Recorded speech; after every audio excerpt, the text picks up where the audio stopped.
Herzlich willkommen bei Französisch für Profis. Hier erkunden wir für euch und mit euch auf der Grundlage von authentischen Sprachdaten, wie Französisch tatsächlich funktioniert. Grammatik, Wortschatz, Aussprache. Auf dem neuesten wissenschaftlichen Stand, aber einfach erklärt. Gerne auch zu euren Fragen und mit eurem Feedback.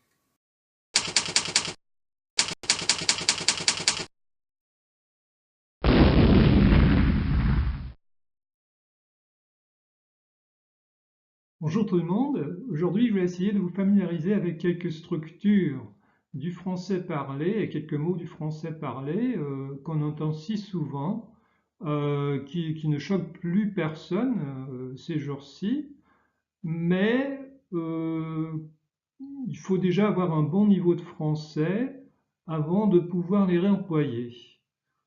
Pour ne pas se ridiculiser. Donc ce sont des structures et des mots qui n'apparaissent pas forcément dans vos manuels de français, qu'on utilise dans les classes de langue à l'étranger, mais qui connaissent une large diffusion dans la langue de tous les jours.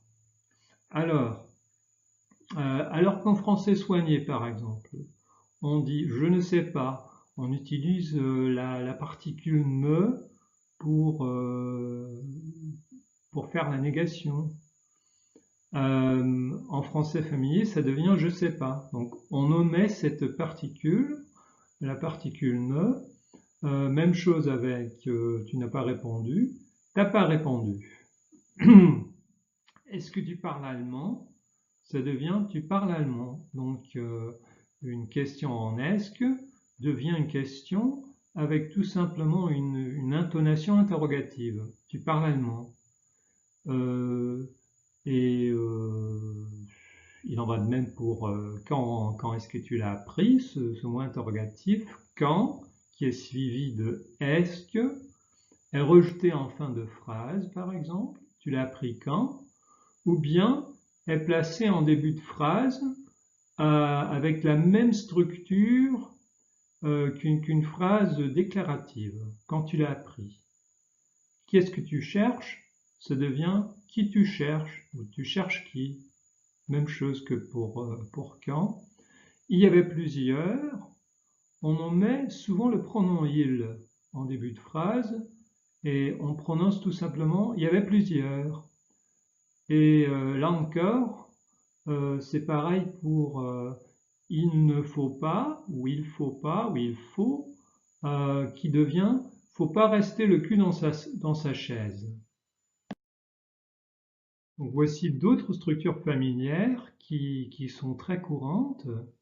Je vais de lui apporter devient je vais lui apporter. Donc avec des verbes du type donner, communiquer, faire savoir, on en met souvent le pronom complément d'objet direct, le ou la ou les, et on emploie tout simplement le pronom complément d'objet indirect, lui ou leur. Après, on a un cas très fréquent aussi. Le lundi, son père se repose. Ça devient le lundi, son père il se repose. C'est-à-dire, on reprend le sujet qui apparaît ici sous forme d'un groupe nominal, son père, on reprend ce sujet en utilisant un pronom, il. Le lundi, son père, il se repose. Même chose avec ce que j'ai à te dire ne regarde que nous deux. Ce que j'ai à te dire, ça ne regarde que nous deux. Donc la phrase ou la proposition, c'est une proposition interrogative indirecte pour être précis. Donc en ce que, disons une proposition en ce que j'ai à te dire, c'est repris par le pronom ça. Et c'est très fréquent aussi. Ce que j'ai à te dire, ça ne regarde que nous deux. Ensuite, il y a le cas de pour que, ou en français soigné, on dit généralement c'est ma mère qui a fait ça pour que je ne perde pas mes affaires. Alors qu'en français familier, on dit pour pas que. Son nœud et le pas se retrouvent à l'intérieur, s'insèrent entre pour et que. Donc c'est ma mère qui a fait ça pour pas que je perde mes affaires.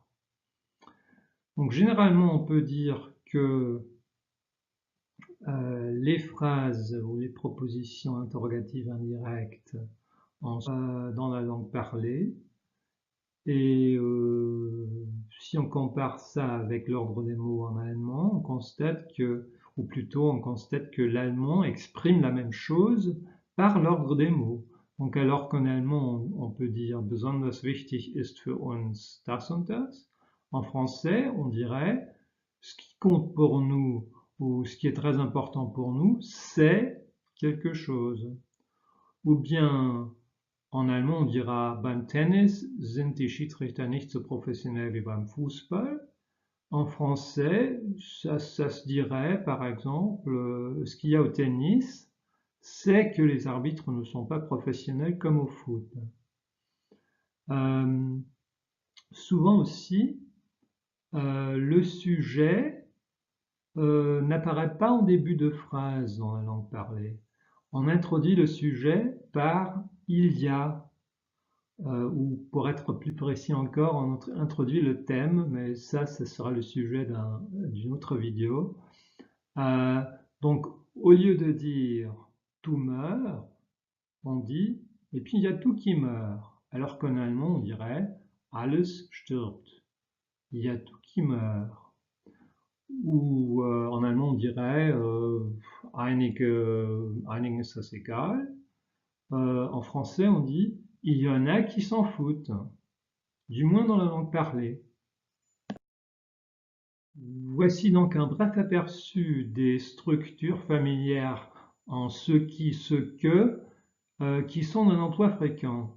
Ce qui est important, ce qui est intéressant, ce qui m'intéresse, ce qui se passe, ce qui va se passer, c'est que, ce qui compte, c'est ce qui est sûr, ce qui est bien, ce que j'ai dit, ce que j'ai fait, c'est dégueulasse, ce que j'ai fait, c'est temporel, ce que j'ai fait, j'ai l'habitude de le faire, etc.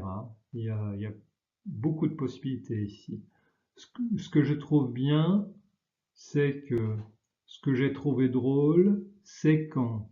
Il n'y a pas que que. On peut aussi utiliser quand ou comment au début de la phrase suivante, de la proposition suivante.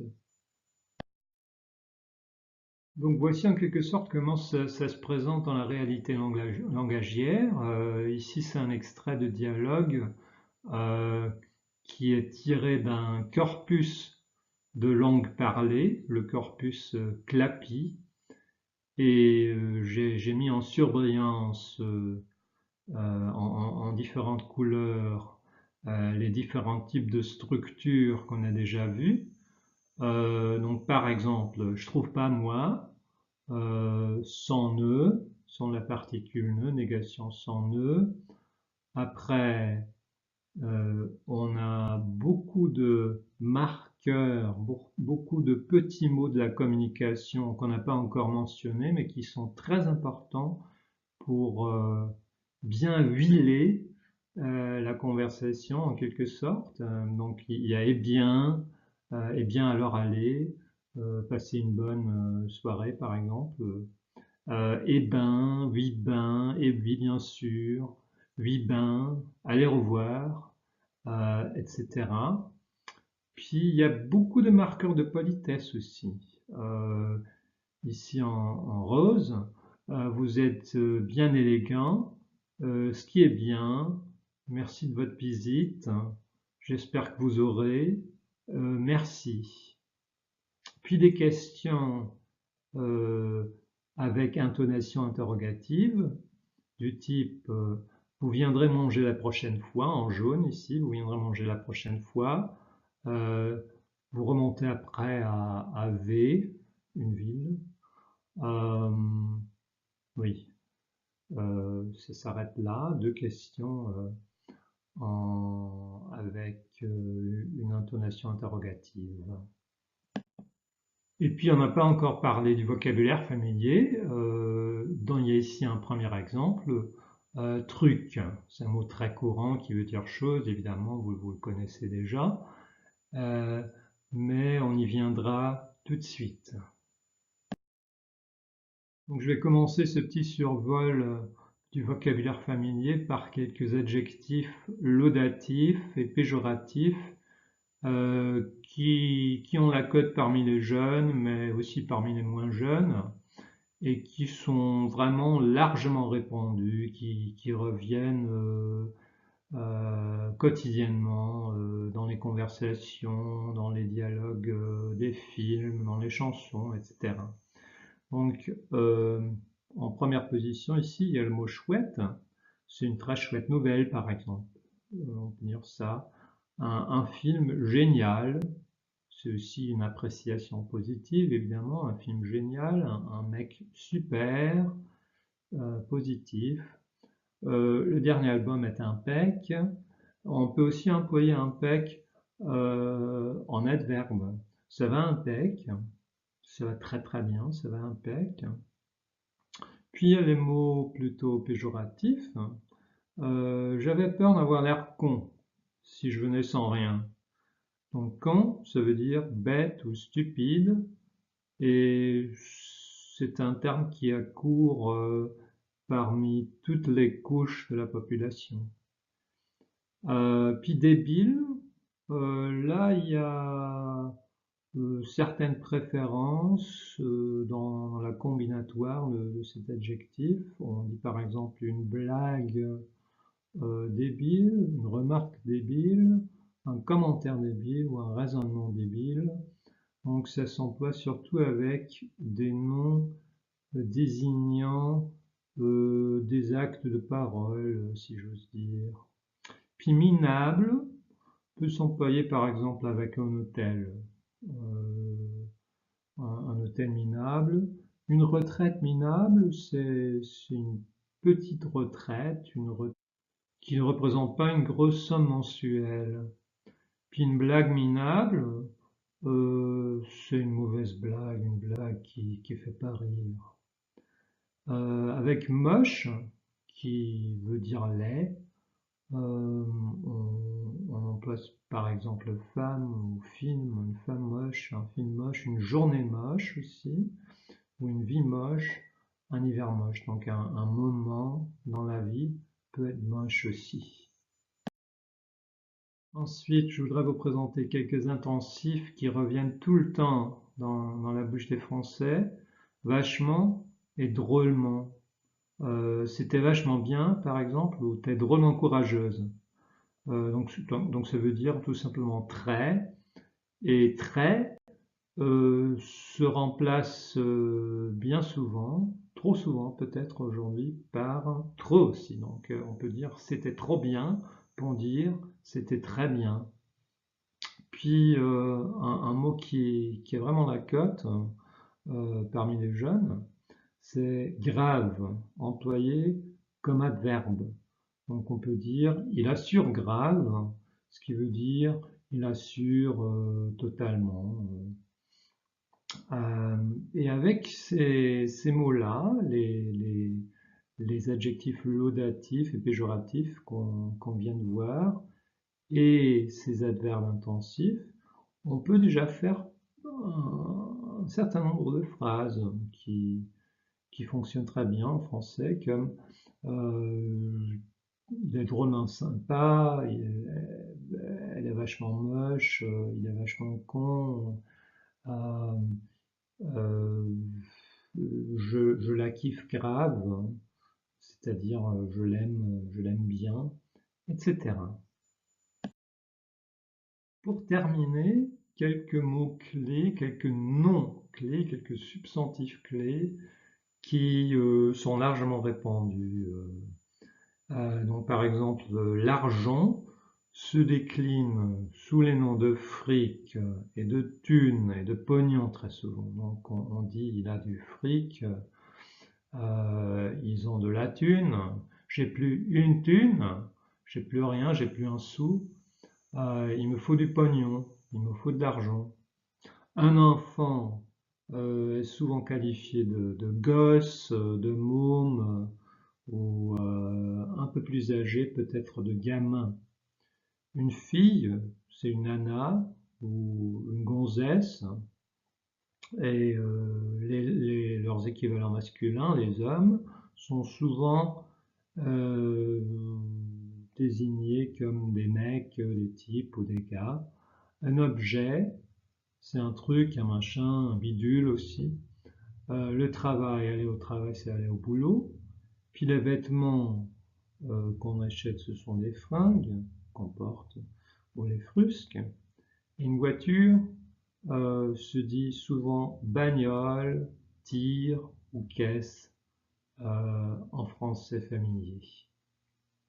J'espère que ça vous a plu, cette petite initiation au français familier. On va creuser plus profond la prochaine fois. Je vous remercie de votre attention.